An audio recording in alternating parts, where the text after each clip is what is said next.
Hi, I'm Chris Fleming, the creator of Spirit Talk. You're listening to the podcast where I'll be bringing you the greatest thinkers, researchers, and contributors from around the world to discuss what we know in the field of the paranormal, life after death, and the pursuit of higher consciousness.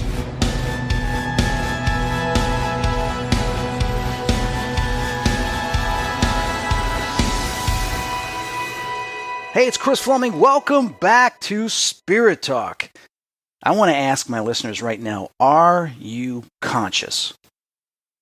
Now you're probably wondering, what? Conscious? Of course I'm conscious. I am, therefore, I exist, I think. But what I'm talking about is, do you know what to do in certain situations? How do you react in certain situations? Are you the type of person that will sit there and just watch things happen? Or like today's day and age, you'll see people grab their phones and start filming somebody getting their ass kicked instead of helping or doing something. But what if you don't have other people around and it's a situation that you're in and you have to think quickly? What do you do? Well, we're going to talk about that because my guest that is on this podcast has written a book dealing with that.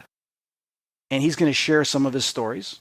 He's going to tell us about the book, what made him write this book. Now, think back to a situation that you've been in where either you had to respond or react for other people, and you chose to do it or you chose not to, or you had a situation that you look back that you wish you would have handled it differently. You wish you would have known exactly what to do. I'll give you an example. I remember it was back in 2008, 2009, and I was driving through Indiana. I think I was on 65 was the route. And I was with my mom.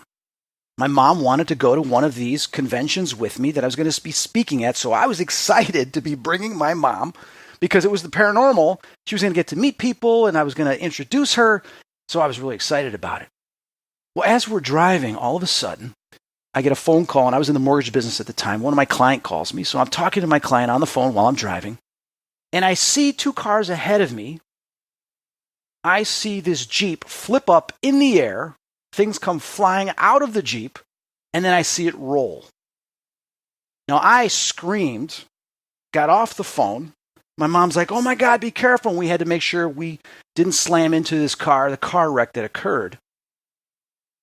What would you do in a situation like this? Would you keep driving? Would you stop? First thing I did was I quickly pulled over to the left, got out of the car, and then all the entire traffic stopped. It came to a standstill, and I think there was like 4 or 5 lanes. I raced over to the vehicle, which was upside down, and for some unknown reason, I got on my hands and knees to see if the people were okay. Well, here's what was interesting, is there was about 10, 12 people standing around just staring at the vehicle instead of talking to the people that were in it. It was as if I knew what to do. Here's what I'm about to tell you that was interesting, is the one woman's hanging upside down. There are 2 old ladies that were going bird watching somewhere in Indiana. And they had their Jeep was entirely packed with all this stuff for the trip. Well, it looks like they weren't going bird watching on this weekend. But they were in this sheer panic. And I noticed one of the girls was in a state of shock. And she was freaking out. When I looked in her eyes, I could sense her looking behind and everything, thinking that, oh my God, we're in the middle of expressway, we're going to get hit. And I looked at her, I said, calm down, relax. All the traffic is stopped. There are no cars moving right now on the expressway. We have stopped the traffic. She's like, oh, okay. I said, and the other one undoes a seatbelt, falls down, and they're wanting to come out. I look at the vehicle, I realize it's not smoking. There's no gasoline that's leaking. So I said to both of them, I said, do either one of you have any pain anywhere? And one woman says, yes, I've got this burning pain, everything in my stomach and my side. The other woman's like, yes, my rib hurts. I said, okay, listen to me. Don't move. I told the woman, are you comfortable? She goes, I saw a pillow that was there on the ground. I kind of pushed it behind her back. I said, just sit right here and you don't move either. Don't worry. There's no traffic. I told him again. The reason why I was telling him this is because I've seen other accidents before. And I remember back in the 90s, there was a car accident. These 2 teenagers were cruising over these hills and they hit some ice and they slammed into a tree. The car was smoking a little bit, but I told the guys, gotta get out. And then I remember what happened later was the police officer, everybody else was upset because they say you're not supposed to move somebody from a car accident, especially if they have pain or whatever, because by moving them, they can have more damage. So that was in the back of my mind, was that this woman has some damage because she's complaining about this, could have internal bleeding. I told her, just keep your hand right there. Don't move. Paramedics is going to be here. When I realized they were both okay, paramedics were on the way, I got up, and then I noticed something, that the traffic was all to a standstill in the emergency vehicles. How are they going to get there? Putting my 2 cents, because some friends of mine used to work in the construction business, I took the horses that were on the side of the road. There ironically had to be horses on the side of the road that are used in construction. And I moved them in a lane, and I started directing traffic through that lane so we can open up a lane so the emergency vehicles can get in there. All of a sudden, undercover police officer shows up, and I look at him. I said, I got this. He's like, okay. He's probably wondering, who the hell is that? And I tell the other guys, hey, start telling the traffic to start coming through so we can open up the lanes and we don't have a buildup of traffic. Next thing you know, we got cars cruising on the other side of the lanes, opening it up. I realize my job is done. I get in the car. My mom looks at me. She's like, have you done this before? I said, no, I've learned in other situations that I realized I may have done something wrong, or what could I have done better? So I either spoke to somebody or I researched that if it ever happens again, I'm going to know exactly what to do. And I applied that when I saw that while other people were standing around, I put that to use. So that leads me to our guest on this episode. His name is Jay Johnson, and he's written a couple books, but the book we're going to talk about is called Situational Awareness 101. Think about this. His subtitle on this book says, because what you don't know can hurt you. And that's true. We get put in these emergency situations or things that we don't think about. And because we don't think about it, we don't know what we're doing, it can hurt us. Now, what's Jay's background?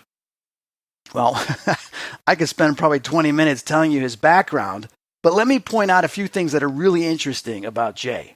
He was a police officer for Lake County Forest Preserve. He was also a police officer for Carroll Stream.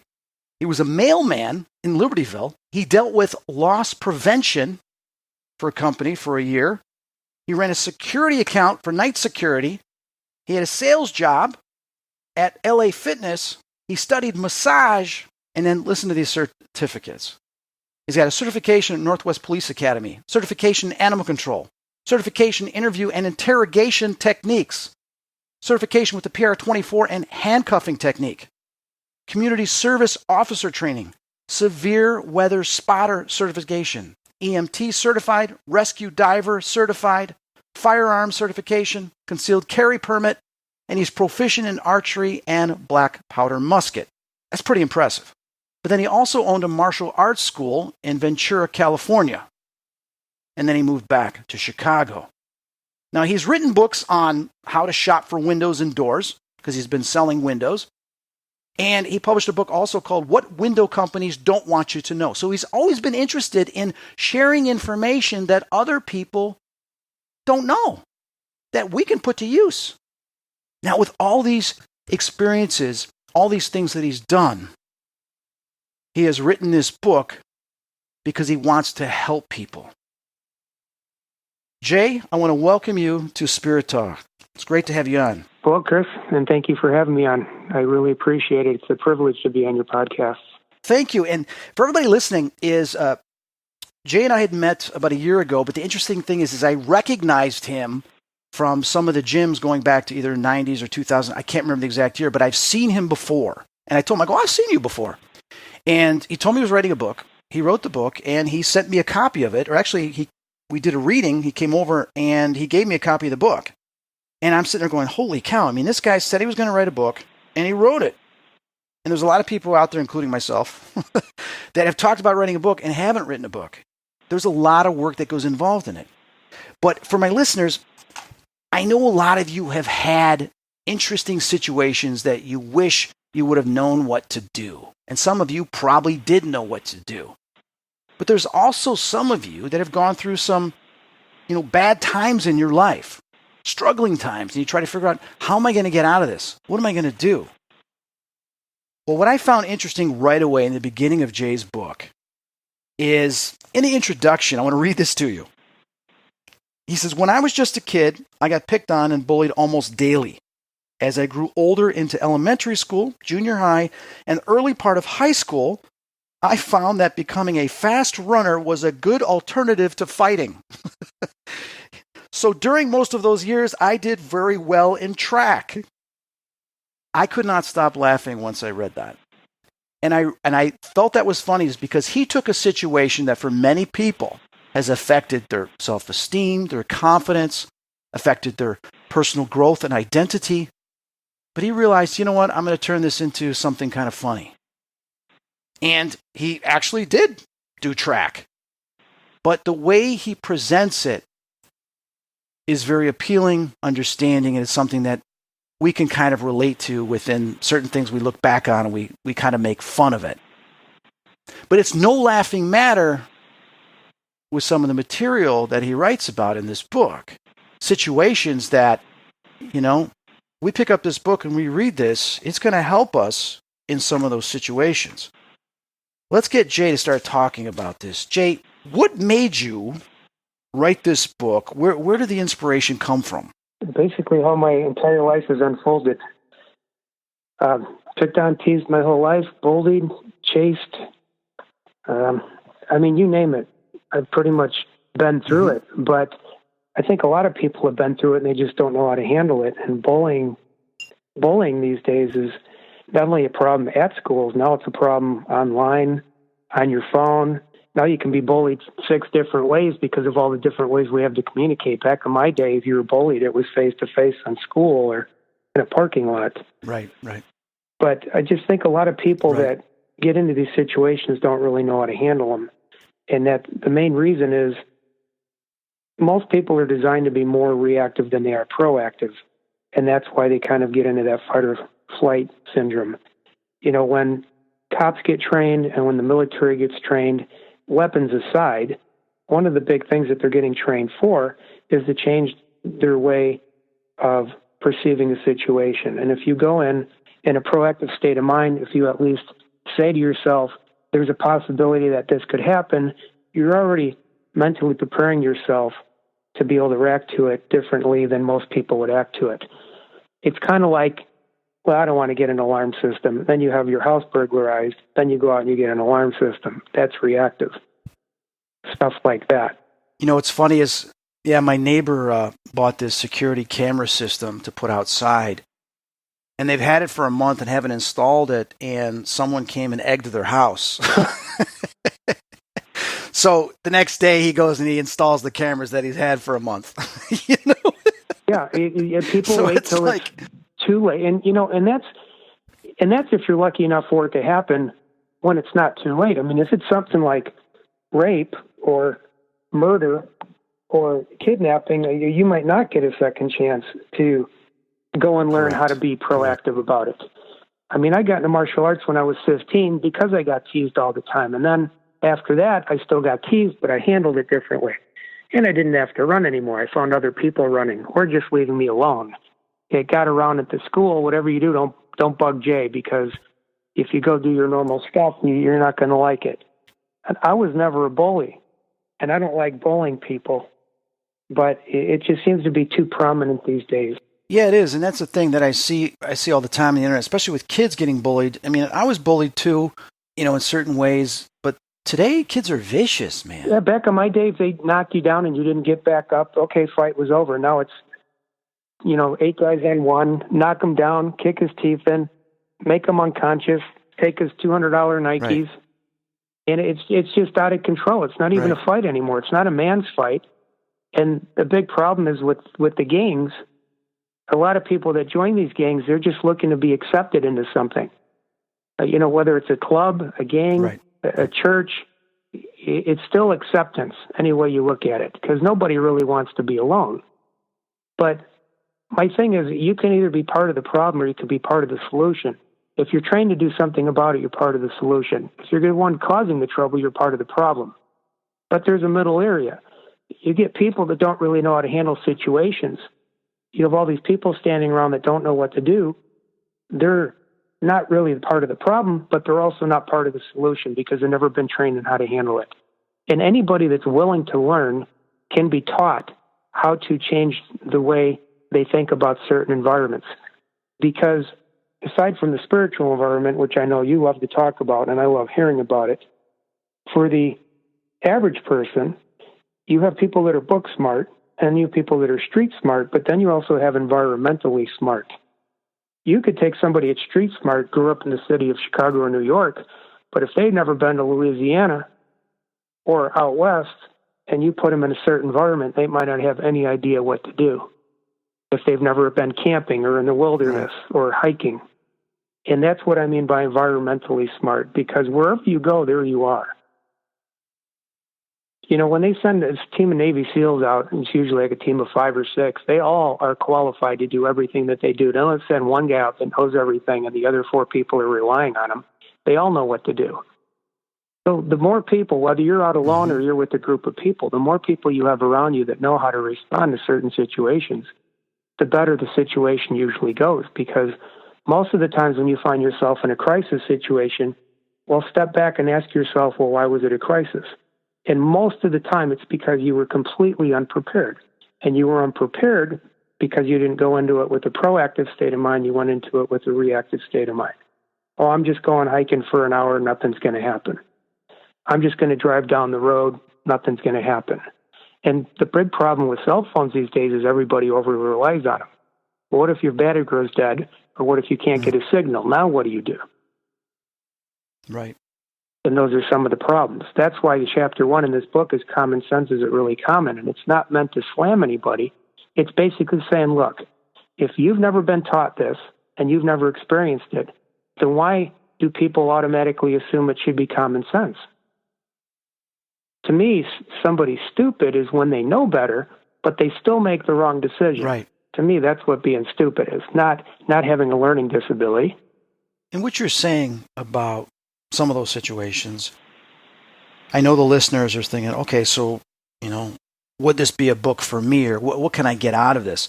So the question I have for you is, what type of person is this book geared more towards? You know, I'm glad you asked, because here's what happened. When I was running the martial arts school in California back in 99, 2000, early part of 2001, I put together a curriculum to teach at the martial arts school and at local gyms called Situational Awareness and Self-Empowerment Program for Women. Kind of a long-winded title. But after I moved home, and a couple of years later, I came across that 10-page outline, which, by the way, grew into a 360-page book with 50 chapters. Didn't see that one coming. I decided to just put it Situational Awareness 101 because there's something in this book for everyone. Unless, I don't even care if you're a hermit and you never go out. You still want to know about home safety, personal security. Anywhere you go on this planet, there's something in this book for you. It's a very diversified book. Yeah, and even say here, Facebook do's and don'ts. You know, I was actually reading that, even online dating and dating services, mail fraud, mail theft, tips on clothing and footwear. There are so many different topics, you know, gas station, convenience store, shops. I mean, you're seeing where people, you know, they go to the gas station, they're filling up their tank, and they're not paying attention to someone that's opening up the door and taking something out because now they've walked into the store and someone just took out their phone or stole stuff from their car or stole their car because they left the keys in the car. So it's situations like that we're seeing all the time on these viral videos of what's happening to people. I just saw today, too, what I thought was so interesting. And I know I want to get with you and I want to go shoot some guns and then maybe you could teach me this technique, too. But I saw this guy standing in front of this other guy, and he pulls a gun in front of him, and he puts the gun up to his face. And the guy goes, and he just like kind of smiles. Next thing you know, he uses both hands, disarms the gun out of the guy's hand, and quickly turns around for the assailant that's behind him and puts it to his head. And he did it within such a split second that I'm sitting there going, holy cow. That It's not for everybody, obviously, to do that, but there are ways that you can protect yourself using certain techniques for situations. And that just got me thinking, you know what? I want to start learning some of these situations because there's so many things going on this planet today that people are getting a little too crazy that I do want to be prepared, a little bit more prepared if something like that happens. Well, chapter 3 in the book's how to give yourself the advantage, but here's the thing. How to gain the advantage always starts with being proactive again. It's always going to go back to being proactive. Because here's the thing. Criminals, assailants, just bad people in general, they always know when they're going to strike. They always have the element of surprise on their side. And any cop out there knows full on they can have the vest, they can have the gun, they can have everything that they have. But most of them are smart enough to know that if somebody really wants to shoot them, they're probably going to get shot. It's hard to keep yourself from getting shot if somebody really wants to shoot you. The most you can hope for is maybe you see it coming, maybe you can dodge behind the car, maybe their gun jams or whatever. But if somebody really wants to harm you, they always have the element of surprise on their side. So, if you get into a fight or you get into a scuffle or something happens and you're thinking, well, I don't want to do this. It's really not fair. Well, guess what? One, you didn't start it. And two, if somebody started it with you, it's no longer a fair fight. You have to do something to at least equal the odds, if not even the odds. And that's the problem. Correct. The criminal always has the element of surprise on their side, because if you knew when it was coming and you knew what it was coming, not only could you do something about it, but I have a better one. How about just not be there? It's like some of my friends that don't have their concealed carry permits. When that shooting happened in Vegas, some of the people that don't really agree with the whole gun thing, they're like, yeah, if you were there, what would you have done? I'm like, take cover? What do you think? I'm going to pull a handgun and start shooting at people?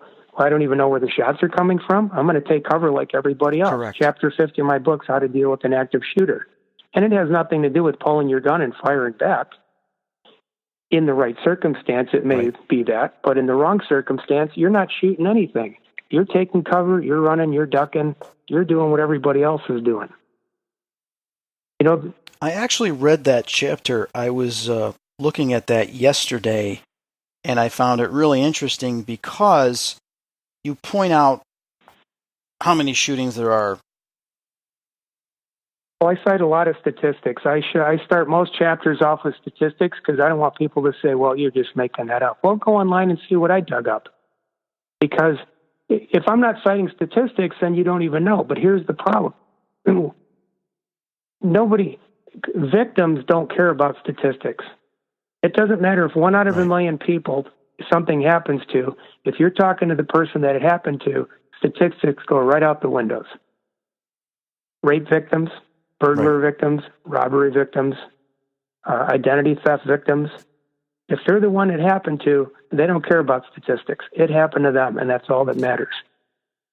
And most people admit that if they had been more proactive about it, because I have one thing in there on 2 different companies that offer identity theft protection, and I compare them explicitly. If you're at least with one of those 2 companies, you have a lot less chance of having identity theft happen.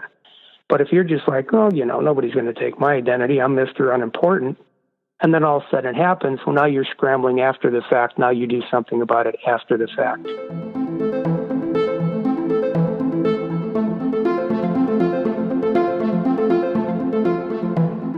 I'm just sitting here, you brought up the thing that happened in Vegas, and we talk about some of the places that I've been to. We've talked about if there was any shootings when I was in Jamaica filming, because there was gangs that were fighting a lot on the streets, so we had security guards telling us that, to seek cover if there starts being a gang war. But in reading what you had written here too, is people don't realize that, if there's a garbage container and you just go hide behind a good garbage container, it doesn't mean you're not going to get hit. No, and the thing is people don't realize that the bullets can penetrate a lot of these things, and of course they could ricochet. And you point some of that stuff out that was like, oh my God, I never even thought about some of those things. Yeah, there's a difference between cover and concealment and getting behind a true barrier. And again, like you just said, bullets ricochet. And it's a lot to think of, but if somebody's shooting at me and I'm by a car, I'm going to get near the front engine. However, if my luck could be a European car, now I got to get in the rear engine. Most bullets are not going to penetrate an engine block, but when you watch these movies and people are getting shot at and they're just on the other side of the door, or they're back by the trunk, most bullets will go through both sides of that car easily. It's not going to stop anything. The big one is just those regular. Well, you see that in the movies too. I mean, you see in the movies, they'll just be behind the door and everything, thinking they're not getting shot. But then you see all the bullet holes in the door, and they're okay. It's like, people get conditioned by watching movies that, okay, I'll just hide behind my car. I'll hide behind the door, and I'll be fine. You know what I mean? Yeah, and it's not good enough, not unless you have some sort of ballistic material in your door panel, which would have to been done aftermarket. And that stuff's expensive. It weighs the car down a lot. Most people don't have money for that. But most people don't care because they figure, well, who's going to be shooting in my car? Well, I guess that depends on where you live. If you're in a third world country where there's a lot of war going on, you might get shot at every day. Of course, Chicago seems to have the highest shooting rates in the country here. But there's parts of LA, parts of New York. Safe is a state of mind, and that's all it is. There's really no safe places anymore. Well, I used to have property down in southern Illinois, and for whatever reason, one night my shed started on fire. Fortunately, it wasn't attached to the house, and the shed burned down. But the fire department came out to put the fire out, and there were some detectives that came out, and they were kicking around in the debris because they thought it was a meth lab. Well, it wasn't a meth lab, but they didn't know that because meth is prominent in a lot of those places. And my neighbor, one lot over that owned 80 acres, they found marijuana growing on the property.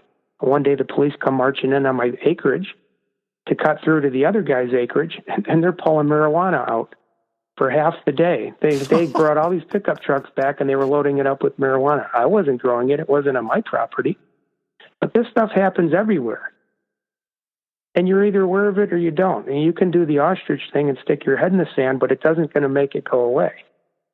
And another problem is there's not enough police. People overly rely on police and emergency services. I think in Monte Carlo, it has the highest ratio of police to civilians. I think it's 71, one police officer to every 71 people. And that's under pristine conditions. Monte Carlo is not exactly cheap. But for the normal place, at least in America, if something happens and you call the police, you have a certain response time. Traffic and weather are going to affect that. How many police are on at the time are going to affect that. And you know what? Not until they arrive and intervene and stop the threat, it's all on you. So, say, I'll pick up phone, call 911. Well, that's great, but until they get there and intervene and stop the threat, what are you prepared to do, and what are you capable of doing? There's certain things I have by my bed. I'm not going to be surprised. I even lock my door at night. I don't want somebody creeping in the front door than just slipping in through the bedroom door. I at least lock my door. I want as many physical barriers between me and the assailant as possible, because locks and doors and windows, most of them, they're deterrents. And yeah, I've got sensors and lights and stuff that go off, and I've got a weapon and all that stuff at night in case something happens. Just because you never know, and you always hear the stories, and there's been some stories within my subdivision, and it's like, which is a pretty laid-back subdivision, but it can happen anywhere. Right. I go into a lot of gated communities, these senior gated communities, and a lot of people tell me their homes have been broken into. How are they getting broken into? You can't just drive through the front gate. There's a guard there, and you got to climb the fence to get in, but they're still being burglarized, but they live in a gated community and they think they're safe. They might be safer, but that doesn't mean they're safe. So they don't take a lot of precautions that somebody might, that if they live in the city. You still have to take the precautions. We have a sixth sense, but then also we need to have an awareness. And the awareness is studying and learning certain things, taking the time to at least learn a few things that eventually goes in your subconscious, but it can pop up when it is needed. I remember a few years ago, I was telling my mom, because, they live out in the country and they'd always leave their door unlocked. I said, you guys got to start locking your door. You're elderly now. You need, no. Well, guess what? Not too far away, somebody broke in, killed the people, made dinner, and then took the car, took some stuff, and drove away with the keys to their car and took off. But made dinner there while they were dead. I'm like, and nobody knew because they're out there in the country. Well, after that, they started locking the door. I said, what did I tell you? I mean, it could have been your house. They could have stopped at your house. So there's certain things that we got to pay attention to. But there's also that instinct. And, what I want to tell people is you also want to rely on your sixth sense and that higher intuition and why knowledge is important. And I'll explain this real quickly. There are little things that can go on that you don't realize that could be deadly to you or to your pets or to somebody else. I'm looking at your hiking dangers, do's and don'ts, which is chapter 28. But then you talk about snakes and then you talk about spiders. The venomous spiders in the USA, and you've got the brown recluse and you've got the recluse and you've got the black widow. I want to say something about the black widow. Now I live in the northwest suburbs of Chicago. And I remember about 8 years ago, I was in my garage and I would let my cat out all the time into the garage. And he would come out in the garage, he'd go sit in the front porch, whatever. And then I noticed right on the steps of my garage, there's a spider. And I'm like, oh, it's a spider. No big deal. And then something pops into my head, black widow, black widow, black widow. And I go and look at it, and sure enough, I see the red hourglass on it. And I'm like, holy shit, that's a black widow. So, yes. This was in Illinois, but then right? Keep in mind, I was traveling to Vegas. Yeah. I was traveling to other places that it could have got in my luggage, who knows, right? And I'm sitting there going, you know what I'm thinking now? That if my cat goes up and down these steps, where it is, if it bites my cat, it'll probably kill it. Yeah, most likely. So people, knowing and being aware that is a black widow. So I disposed of it, obviously, carefully. And I checked around, and then I obviously called a pest company to spray my entire house. Because I've talked to people where my pet died and we don't know why. It just started throwing up and started shaking and convulsing and died. Well, either they're poisoned, or what if something bit it that was poisonous? And it's these little things that, that intuition of getting rid of that, I could have prevented a casualty. Right. It's interesting you say that, because when I told you that story the other day when I was hiking, and I'm not going to go into detail on this, but I ended up seeing a snake. Right. The interesting thing is there was other people back by that waterfall, and they said, don't go over there. There's a poisonous snake. Well, first of all, snakes aren't poisonous. They can be venomous. And the difference is poisonous has to be ingested. Venomous means it bites you and injects the venom. But I said, how do you know it's poisonous? I just went with it. And they said, because it looks like it. I went over and looked at it. I don't know what kind of snake it was exactly, but I do know it was not a venomous snake. It didn't have the slitted pupils. It didn't have the triangular-shaped head. The thing wasn't even aggressive towards me, but it was a cool-looking snake, and it was about 3.5 feet long. And I'm just glad somebody didn't kill it because they were afraid that somebody would get bit. This just thing wanted to be itself. Yeah, it's, when I was was it 2 years ago, I was in Arizona at my buddy's wedding, and I wanted to go hiking. I started getting into this hiking kick, and there's this big mountain. I said, okay, I'm going to go hike up the mountain. So I said to the person, where the hell do I get up there? He goes, oh, you want to go up? There's rattlers. I go, I'm not. I go, it's not going to bother me. I've got angels around me and everything. I've gone through so much. I don't think I'm going to die from a rattler. So I found an area to go up it, and I realized, there is no trail. We're talking bushes, cactuses, rocks, and I'm not a professional of knowing the terrain.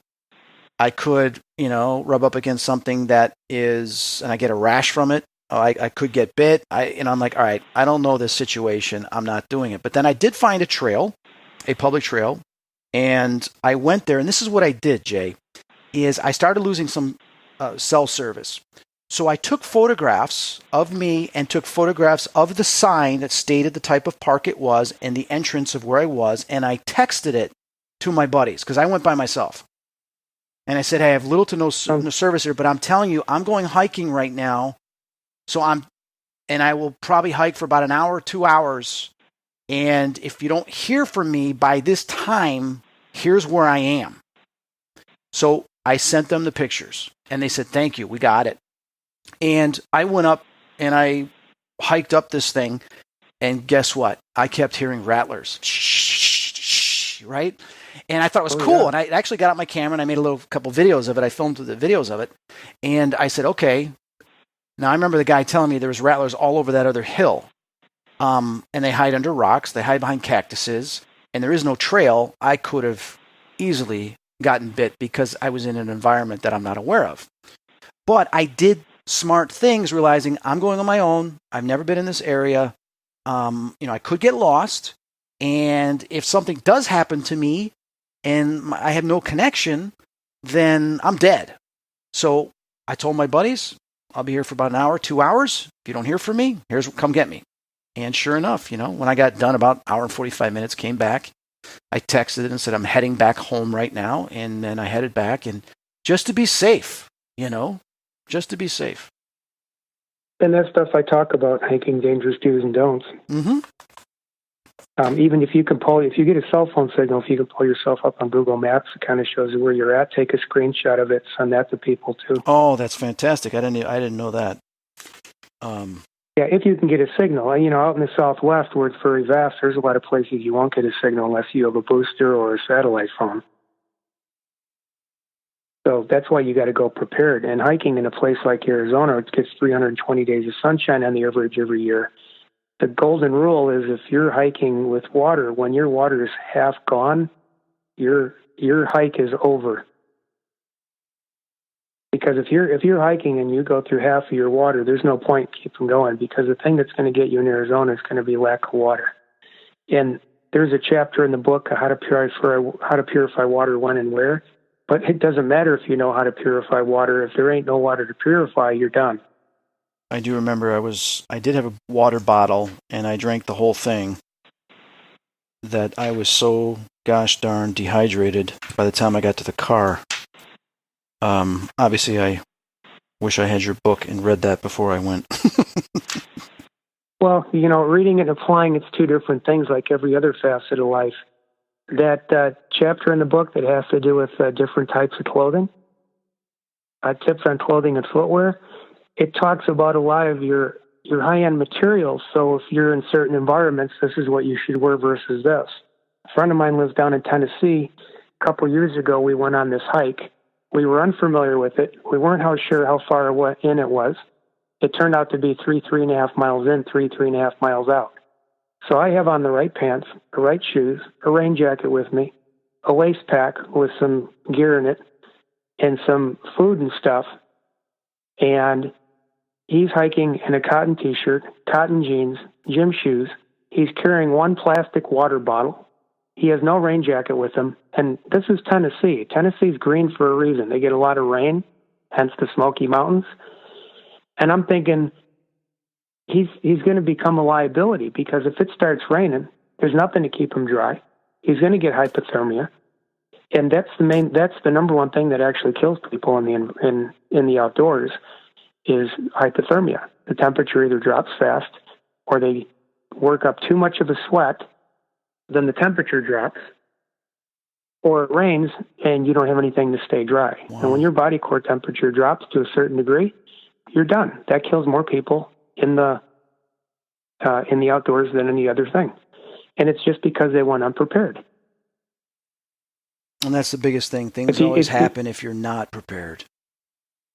Right. I mean, you can't count on it. Mother Nature's going to do what she wants to do, and you're either prepared for it or you're not.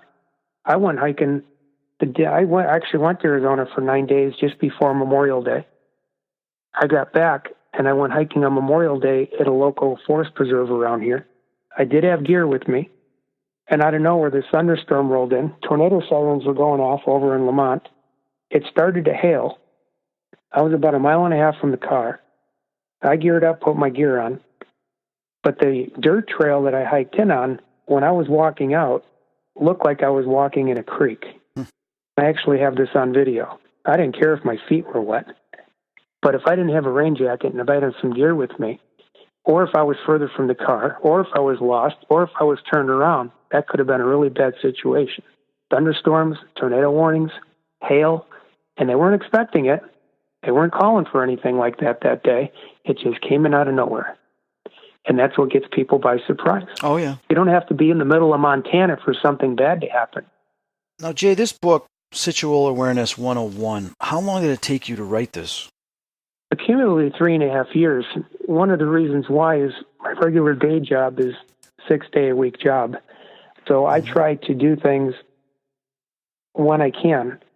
But it wasn't really until I saw you, I believe last November or December, I came out to your place for a reading. And I was, of course, complaining about how slow my business was at that time of year because it's seasonal. And you said, don't look at it as a bad thing. Look at it as a positive thing. The universe is telling you, finish your book. Because if you wait for your business to pick up, then you won't have the time to finish it. And I literally just went nuts on it when I got home. And it was supposed to be 3 months in publishing, but it actually took 5. And for people that have never written a book, there's a lot of going back and forth. I don't have the money to pay some guy that knows everything to do, and he's like, you know what, you just write it, I'll do all the editing, I'll take care of all of it. This has been a learning curve for me. Even though it's the 4th book I've written, this is the longest book I've written, and it's the most diversified book I've written. And one thing I want to make pretty clear is this is not a book on survival in the wilderness. Yeah, there's a chapter in there on hiking dangers, do's, and don'ts.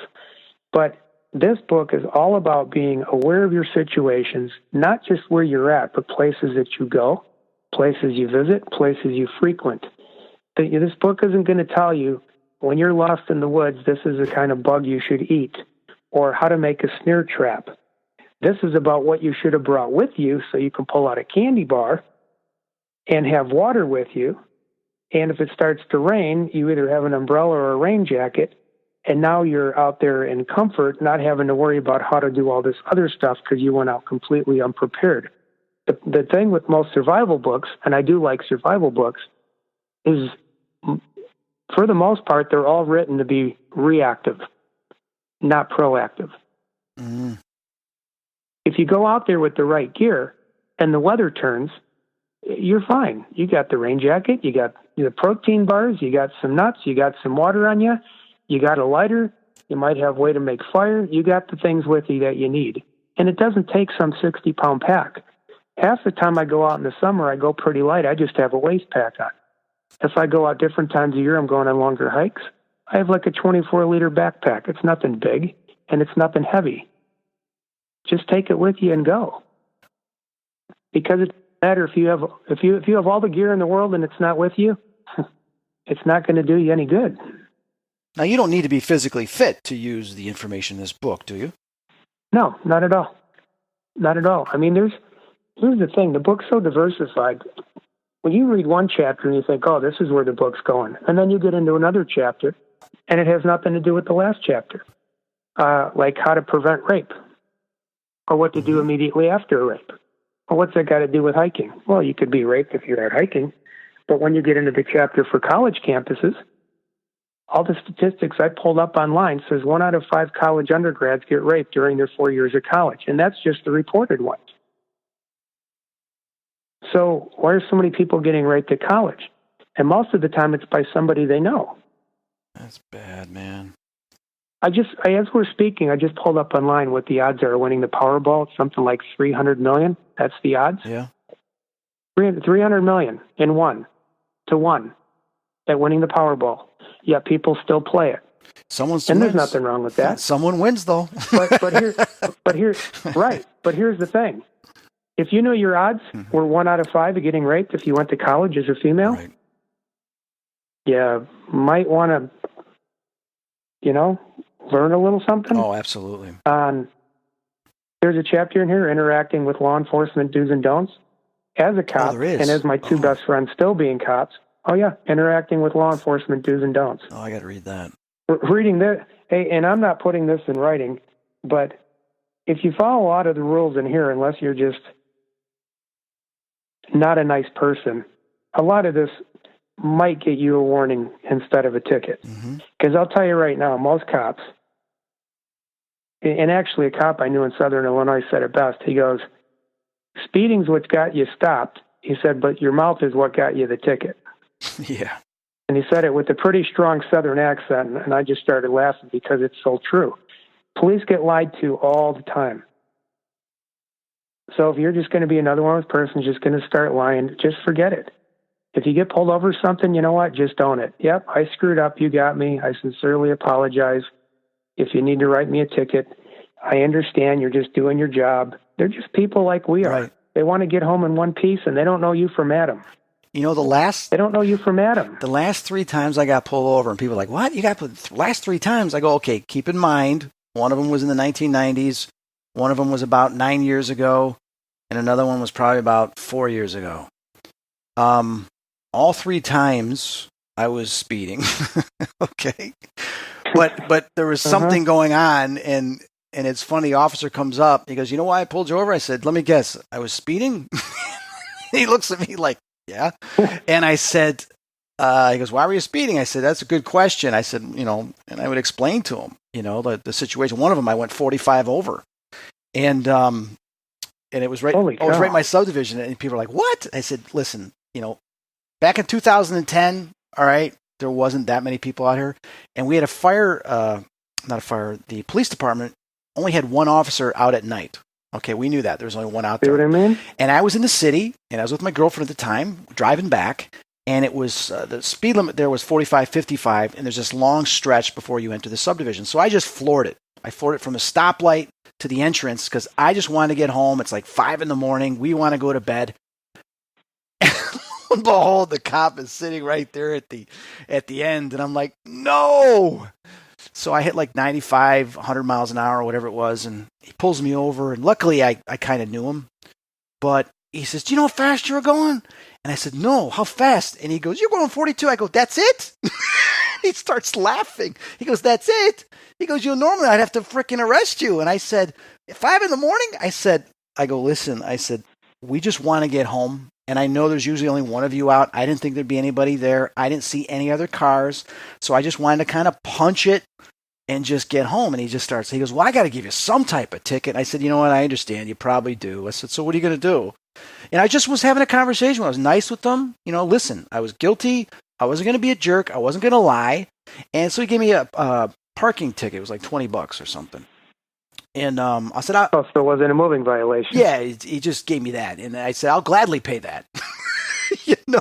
Yeah, if you get 3 moving violations in a year, you can start to get to the point where you can lose your license. Parking ticket's not a moving violation. So he was nice. And you're right, is you can't be a jerk to them but I'll tell you what, though, and I got to tell you this, Jay, there was one time that I was like, I don't think I was speeding. And I said, listen, sir, I don't think I was speeding. And he goes, well, you were. He goes, I clocked you going 12 over. And I said, 12 over? I said, well, can I see the radar? And he looks at me. He's like, no. I go, what do you mean, no? I said, he goes, you don't believe me? I said, I'm not saying I don't believe it. I'd like to see it because I'm curious to see what it looks like. He says, well, I turned it off. I said, oh, you turned it off. The reason why I say this is because an attorney friend of mine told me that they're not supposed to, and that there's like facing the accuser. Now, remember, that was like 20 years ago when he told me this. I don't know what the rule is now. But he actually let me off. He let me off, you know. It was the only time I argued something, you know. And I wouldn't recommend, and I saw a friend of mine once, we got pulled over, and he was arguing with him. And I'm sitting there shaking my head, and he goes, well, you know, you got 2 other tickets on your record here. And he starts going through each one of them, trying to make a story up to explain why he got it and how it was wrong that he got it. And I'm sitting there going, no.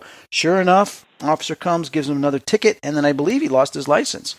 He couldn't drive for a period of time until he went to court. But, yeah, man, just don't argue with them. There's no point in arguing with them. If you do, it's going to go nowhere, and you're not going to like how it ends. They get like, you're just not. You know, unless the guy won the lotto that day and he's in the best mood ever, and it doesn't matter what you say to him, he's going to let you off. It just ain't going to go the way you think it's going to go. So, Jay, now that you've done this book, where would you like to see this go? I mean, are you planning on preparing to any type of training classes, videos? I mean, you've got your website, situationalawareness101.com, right? Correct. What do you plan on going let me rephrase this. Where do you plan on going from here now that you've written this book?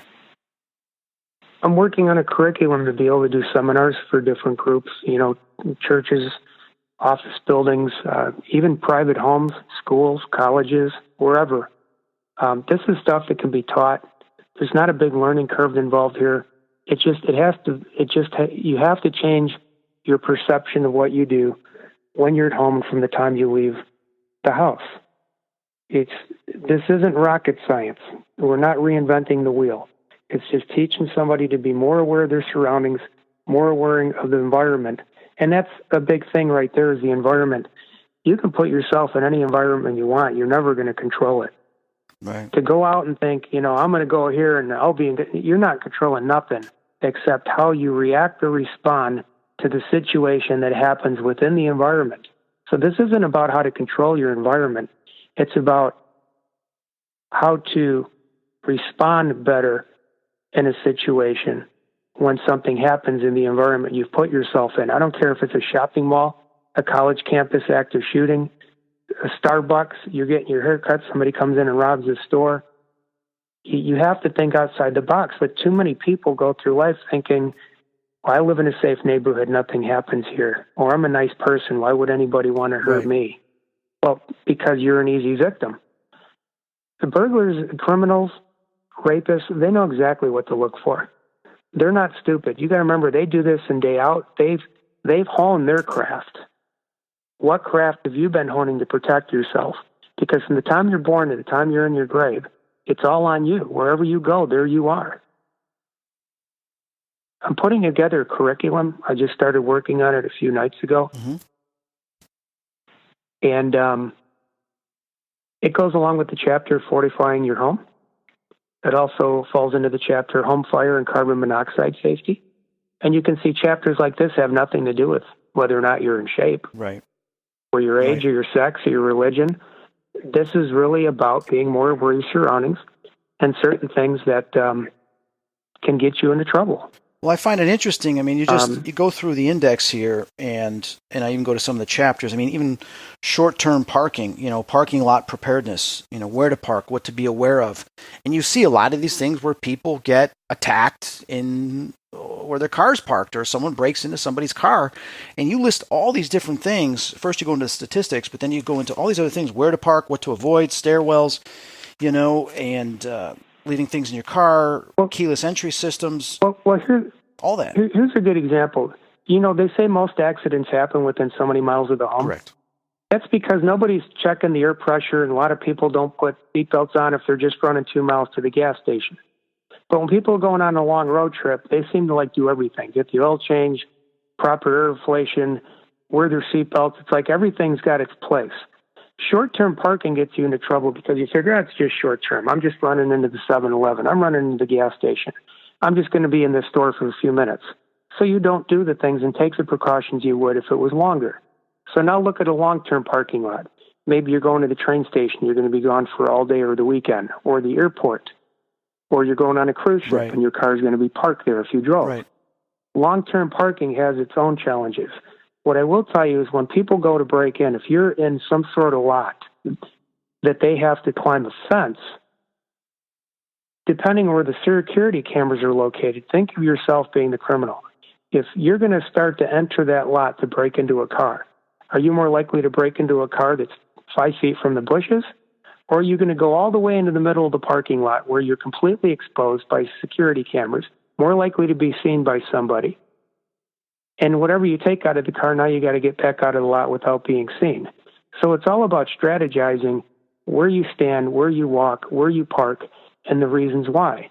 There's always a reason behind why a criminal or an assailant does something at the time they do it, to who they do it to, or the car that they pick. And as long as you understand that, you can just make different decisions. Like even if I go to Target to go grocery shopping, I always try to park within view of a security camera, and I try not to park behind big vans and trucks, because if somebody's going to break into my car, I don't want some big van or truck blocking the security camera from seeing who broke into my car. That's a good point. So that's just an awareness thing. It's not anything extra I got to do. I don't have to drive around all day looking for a different parking spot. If I go into a store or a restaurant, I'll typically, especially for people that always frequent the same environment, you go to the same restaurants, the same health club, whatever, I always make a habit of knowing how many exits and entrances there are. So in case something happens, I know what my exit strategy is. Even at my health club, if I'm over at the health club I work out at, if the tornado sirens went off and there was no chance of me getting out of there, getting to a safer environment, I already know exactly where I'm going to go if a tornado hits.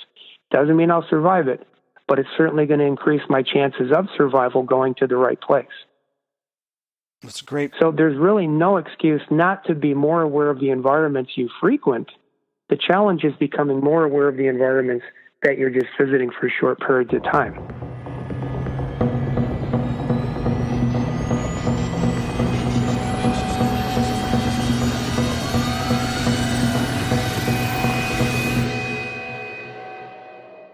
Well, the curriculum I'm putting together, just to give you an idea how in detail this is just on home. I have this list A through J. And I'm going to read this very fast. This covers windows first. Laminated privacy vent locks limited by frame material. Windows and doors not seen by neighbors or limited peripheral or potential points of break-in. Also window wells. Then it goes into landscaping. Then it goes into lighting. Then fire carbon monoxide safety. Security cameras. And I'll read you some of those. What types? Indoor, outdoor, visible deterrence. Night vision. Glass alarms. Night vision, color, wireless, hardwire, alarm systems, alarm panel. Here's a tip. Alarm panel should never be in view of the doors or windows. That's a good point. You don't want somebody able to see through the door or window to see if the panel's armed. Weapons, hidden, secured, within reach, flashlight, cell phone, ballistic shield of some sort, securing doors while sleeping, glow sticks, or air horn. These are all things I hit separately. Storing firearms or other valuables, creature of habit, includes walking dogs. A lot of people have dogs, think, well, nobody's going to break in, I got a dog. Well, if you walk your dog around the block every time at 8:20 in the morning, if you read the book on home invasions and burglaries and stuff, the big percentage of burglaries to homes occur, I believe, going off memory, like between 10 in the morning and 2 in the afternoon. Wow. And most of those houses are cased. People have been watching you for a while. So they know what your routine's in. They know what your habits are. Even for kidnapping, I'm not getting crazy here, but kidnapping happens. Well, most kidnappings happen in the morning within the first 3 miles of your house. And the reason for that is most people take the same route of travel every morning because most people work and they don't want to be late to work. The kidnappings are less likely to happen in the evening because when people get off work, they don't always come straight home. They can go to a restaurant, they can go meet up with friends, they could be going to the health club. So if somebody's got your routine down, that's exactly what the problem is. It's a routine. Change the routine every now and then.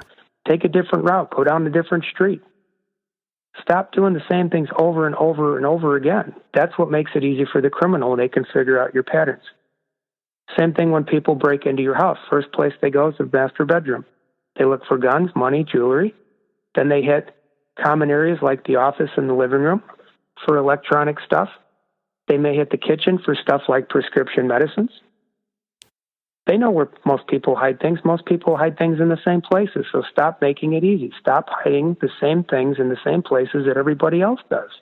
It's not like the burglars don't know. So where do people hide their car keys? Most of them don't hide their car keys. Yeah. That's another thing. If you have people come in, pizza delivery people, anybody that comes to that front door, whether they're standing at the front door or not, I have a calendar, but I don't keep it in the view of the door. And I have things that I put on the calendar where if somebody read it, they wouldn't know what I mean. Like if I was going away next week, I'm not going to write on my calendar vacation and then take a whole week on the calendar, because if somebody comes in here and they see the calendar and they're like, oh, this guy's going to be gone all next week, I'll just let one of my buddies know this will be a good house to burglarize. You never know who knows who. You never know who's talking to who. That's the problem. Like on my GPS in my car, and these built-in navigations now in cars, and then you have a button for home. Well, I would never program the home button to come home. My home button, if somebody broke into my car and hit the home button, think it's going to take me to my house. Right, yeah, I've done the so same they can thing. burglarize it. Yep. I have programmed in the local police department. Yep. There was a friend of mine downtown. He had a Lamborghini, whatever it was, and he left the car running, went inside, and he did something. I guess he passed out. He was drunk or something, and this was a few years ago. Well, someone came by, took the car, and left, right? Stole his car. He comes out, his car is stolen. So the next day or 2 days later, whatever it was, he comes home, and he had another car in the garage, and that was stolen too, and his garage was open. They came back later because his navigation said which house it was, and he had the garage door in there, and it opened up the garage as they drove by the backyard area of the alley, and they stole his other car. 2 cars stolen. Yeah. Just like you didn't change your freaking, just unbelievable. So yeah, you're right. You know, and they tell us, the police officers tell us here, because there was some cars that were stolen out of people's garages, even in broad daylight, is because people leave the keys in their car, in their garage, and they leave their garage open. And there was some... Or they hang it on a hook in the utility room as soon as you come into the house from the garage. Yeah, no, I hide my car key. I don't hang it on anything. But it's just like, you got to be kidding. It was gangs. It was gangs in Elgin, Illinois. They were coming out here and stealing people's cars because they know people just leave their keys in their car. And if their garage is open, most likely that car has keys in it. So they just would sprint into the garage and steal the car. And they would, take it to some factory place and then dismantle the cars and sell the parts. So, Chop. Yeah, it's crazy. Business. Well, and people make it easy. Yeah, that's they do. The problem. People make it easy. Stop making it easy. Well, I tell you, I found your book really interesting, and I had marked a few things. I even highlighted a few things that I thought were important for myself to learn. And there's a couple other chapters I haven't gotten to yet that I definitely want to read, because we all have been in a lot of these situations. And when you have each chapter that's only a few pages, those little bits of information are very important. And it's just the way I look at it. So I want to thank you for writing this. And I want to thank you for coming on Spirit Talk. What is your next project? What is the next book that you're going to write? By the end of this year, I want to have my other book out called Beginner's Guide to Gun Ownership. Okay. And it's a very detailed book on all the things that you would need to know or want to know if you want to become an owner of a firearm. That's going to be my next book. Right now it's pushing about 80 pages, but I want to get it up to about 130, possibly 150 pages before I release it. That's great. And I'll be doing curriculums on that as well. But I want to get the curriculums done first on the Situational Awareness 101 book, because I really want to teach classes on this. Yeah. This isn't that difficult to learn. It's just a mindset change is all it is. And you don't have to be in shape. We're not running a marathon here. It's a book, and it has to do with mental awareness and being able to definitely just be more proactive than reactive in your different environments. Right, and that's why I said at the beginning of this is to be conscious. We need to be conscious of certain situations, and we can only rely on our sixth sense so much, our intuition. But then sometimes our intuition is going to help us, but the information you have in here can help us a little bit more. And that's why I wanted to have you on. Jay, I want to thank you for being on Spirit Talk. Where can people get your book? I know it's available on Amazon. Why don't you tell us where else they can get it? Amazon, Kindle, Barnes & Noble. Also my website, www.situationalawareness101.com. And on my website, you can also pick up the book for a little less money, because I'm selling it directly through the website. That's where they can pick up the book at. That's great. So everybody go check out situationalawareness101.com.